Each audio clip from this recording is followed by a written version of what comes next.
अगले 5 से 7 मिनट में मैं ये बता दूंगा आपको अगले 20 दिन में एग्जैक्टली क्या करना है कि आपके 240 प्लस नंबर आ जाए, 99 परसेंटाइल उससे भी ज्यादा आपकी जेब में होगी। देखो यहां से आपके पास 2 रास्ते हैं। मैक्सिमम बच्चा तो सोचेगा यार 20 दिन की फिर से स्ट्रैटेजी आ गई, फिर ये फिर वो, क्या ही होगा, 20 दिन में कुछ नहीं होता, और वो क्विट करने के लिए रेडी बैठा है। एक उसको एक्शन चाहिए, कोई भी उससे आकर बोल जाएगा तुझसे नहीं होगा, बोर्ड की तैयारी कर ले, वो फटाफट से जेई छोड़कर भाग जाएगा। ड्रॉप ईयर ले लिया तूने, ये भी बर्बाद कर दिया, माँ बाप के पैसे बर्बाद कर दिए, टाइम बर्बाद कर दिया, वो फिर से छोड़कर भाग जाएगा। पर अगर तुमने अपने पिछले 1 साल 2 साल 3 साल लगाए हैं या नहीं भी लगाए हैं पर तुम कुछ करना चाहते हो बेटा, तो अब तुम क्विट नहीं कर सकते। Winners never quit and quitters never win. समझ गए तुम मेरी बात को? 20 दिन बचे ना, हैं 20 ही दिन बचे ना। 2 तरीके ना इसको देखने के।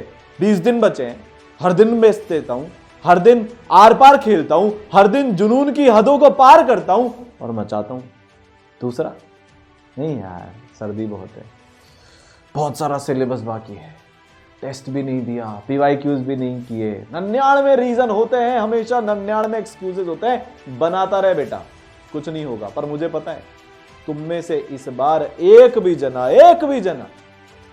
क्विट नहीं करने वाला। लास्ट के दिन तक फाइट मारेंगे। सबसे पहले कमेंट में तुमसे एक वादा चाहता हूं, फिर बताऊंगा क्या करना क्या है 20 दिन आखिर में। क्या करते हैं वो बच्चे जो लाते हैं 99.5, 99.9, 99.99 लेकर आते हैं? कमेंट ये है, रोज 14 घंटे पढ़ूंगा, ये मिनिमम है। अब बिना घड़ी देखने वाली पढ़ाई करनी है भाई। क्विटिंग तो छोड़ दो, इतना समय कहां से आ रहा है तुम्हारे पास सोचने के लिए कि डर लग रहा है, नहीं फलाना नहीं ढिमाका। बिना घड़ी देखे सुबह आंख खुले पढ़ाई, रात को सोने से पहले आंख लग जाए ना, वो भी पढ़ाई के बारे में सोचते सोचते लगे, उसके बीच में सिर्फ पढ़ाई। डिस्ट्रैक्शन वगैरह तो बात ही नहीं करूंगा मैं आज, बात ही खत्म है। 20 दिन बचे हैं, सर पर एग्जाम आ गया, सारे सपने सच होने के लिए तुम्हारा इंतजार कर रहे हैं बच्चों। किसी को बात नहीं सुननी, किसी की बातों में नहीं आना, अपने दिल की सुननी। मैंने करते हुए देखा है बच्चों को। सिर्फ 20 दिन में आज से 0 से शुरू करके 99 परसेंटाइल ला सकते हो क्या? नहीं ला सकते भाई, अभी बता रहा हूं नहीं ला सकते। पर क्या 0 से शुरू कर सर इस बार 85 परसेंटाइल ला सकता हूं? हाँ ला सकते हो। भानु नाम का बच्चा यही किया, एग्जाम से 25 दिन पहले शुरू किया, पता ही लेट लगा, फाइनली 98.7 परसेंटाइल वो जेई अप्रैल अटेम्प्ट में लेकर आया। कहीं ना कहीं से तो सब शुरू करते हैं ना, तू आज से कर। चलो चालू करते हैं, हर एक बच्चे के लिए बात बताने वाला हूं, ठीक है? तो सबसे पहले तो मिनिमम 14 घंटे रोज पढ़ूंगा, ये तुम कमेंट कर रहे होंगे। अब देखो दूसरी चीज, बी सेलेक्टिव। अब जो तुमको चैप्टर्स नहीं आते उनको बिल्कुल हाथ मत लगाना, खासकर वो लंबे लंबे लंबे लंबे चैप्टर जैसे कि रोटेशन, फ्लूइड्स, आयनिक, थर्मोडायनेमिक्स। मैथ्स में अगर हम बात करें तो वो एओडी या फिर पीएनसी, इन लंबे चैप्टर्स को बेटा हाथ ही नहीं लगाना। अगर अभी तक तुमको ये नहीं आते, इनका कुछ मत करना तुम। बात समझ में आ गई? सेलेक्टिव रहना पड़ेगा। अब दूसरी चीज जिसमें तुमको सेलेक्टिव रहना है, सवाल। सिर्फ पीवाईक्यूज करने और कुछ करना ही नहीं है। पर पीवाईक्यूज भी सारे नहीं करने। पता चले आज मैं काइनेमैटिक्स लेकर बैठा हूं, आज मैं बॉन्डिंग लेकर बैठा हूं, सारे के सारे पीवाईक्यूज एक ही चैप्टर के लगा डाले, बेटा नहीं होएगा। फिर जितनी ब्रेड्थ कवर कर सकते हो, जितने मैक्सिमम चैप्टर्स कवर कर सकते हो, जितने फॉर्मूला कवर कर सकते हो, उतना बेस्ट हो जाएगा। तो आपको बेटा सेलेक्टेड पीवाईक्यूज करने हैं। एक चैप्टर के 20 पीवाईक्यूज पकड़कर चलो। आपको जितने भी चैप्टर्स आपके स्ट्रॉन्ग या मीडियम हैं या जो आपको थोड़े बहुत आते हैं, उन सारे चैप्टर्स के 20 पीवाईक्यूज करने हैं। रिवीजन सेलेक्टिव करना है। एक एक चैप्टर में 5-5, 6-6 घंटे तुम नहीं लगा सकते। दिमाग लगाकर देखो जरा। 20 दिन बचे हैं, मान लेते हैं 80 चैप्टर हैं। 20 दिन बचे हैं, 80 चैप्टर हैं, तो हर दिन में कितने चैप्टर करोगे? 4। तो एक चैप्टर और 8 घंटे से थ्योरी पढ़ोगे नहीं, 8 घंटे सवाल भी तो करने, 3 घंटे के टेस्ट भी तो देने। तो बेटा एक चैप्टर के ऑन एन एवरेज तुम्हारे पास 2 घंटे बचते हैं। अब इलेक्ट्रोस्टैटिक्स लंबा है तो 3 घंटे उसको देंगे, ईएम वेव छोटा है तो 1 घंटा उसको देंगे। इससे ज्यादा पर चैप्टर तुम्हारे पास टाइम नहीं है। जो मूर्ख होंगे वो ये काम कर रहे होंगे। फाइनल रिवीजन है, ये फाइनल लैप है, सब समेटना है, सब इकट्ठा करना है, तो सेलेक्टिव रहना है। मैं देखता हूं कुछ बच्चे रोज टेस्ट देते हैं, भंगार स्ट्रैटेजी है, बेकार स्ट्रैटेजी है। फिर एनालिसिस कब करेगा, सुधारेगा कब? ज्यादा से ज्यादा तुम हर 3 दिन में एक टेस्ट दो इस हफ्ते, उसके अगले हफ्ते बेटा हर 2 दिन में एक टेस्ट देना। इससे ज्यादा की फ्रीक्वेंसी किसी की नहीं होती है। बहुत कुछ 100 बच्चे अगर 99 परसेंटाइल ला रहे हैं, उसमें से एक बच्चा शायद ज्यादा टेस्ट देते होगा, एक्सेप्शंस आर ऑलवेज देयर, पर नॉर्मली जो बच्चे होते हैं वो बेटा एक हफ्ते में 2 या 3 टेस्ट देते हैं, क्योंकि उसको एनालाइज करके उसमें सुधारना भी पड़ता है, तो सेलेक्टिव रहना पड़ेगा। आप सबकी जिंदगी आसान बनाने के लिए ई-सरल भारत की सबसे ज्यादा डिमांड में रहने वाली, सबसे ज्यादा 99 परसेंटाइल देने वाली free series, free batch ASMR लेकर आ गया है। 1 जनवरी 4 बजे से शुरू हो रही है, रोज लाइव क्लासेस लगेंगी।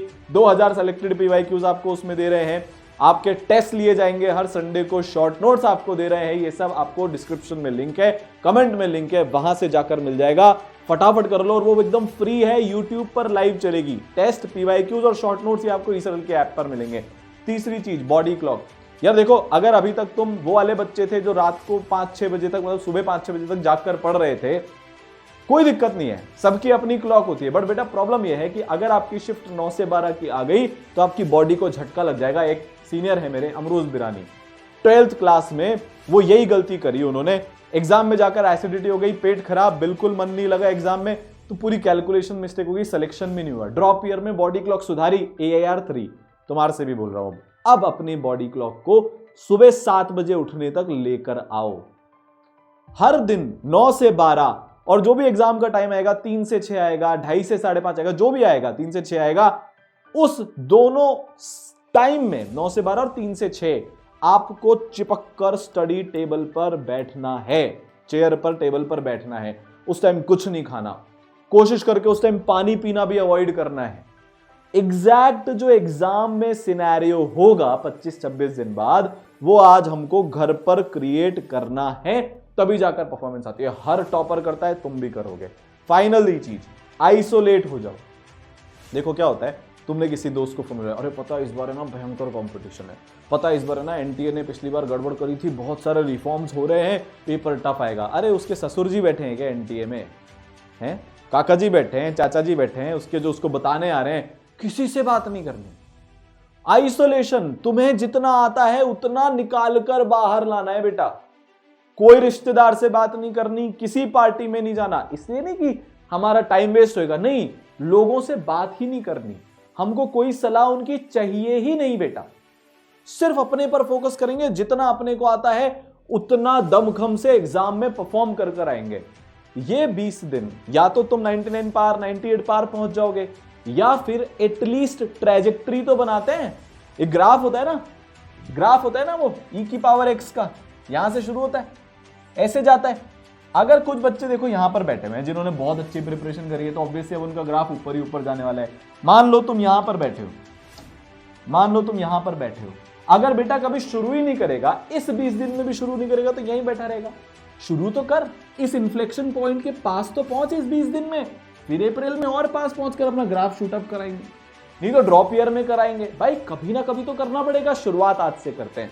तो बेटा एसएमआर में आ जाना, रोज शाम को 4 बजे लाइव चलने वाली है, एकदम फ्री है, सारी चीजें उसमें आपके लिए फ्री है।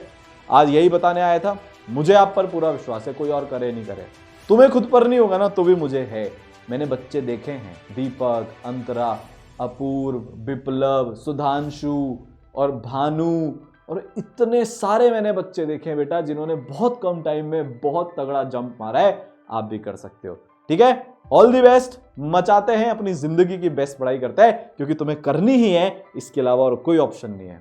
भारत में मिडिल क्लास लोगों के पास इसके अलावा कोई और ऑप्शन नहीं होता। ये तुम्हारा शौक नहीं, तुम्हारी मजबूरी है, ठीक है।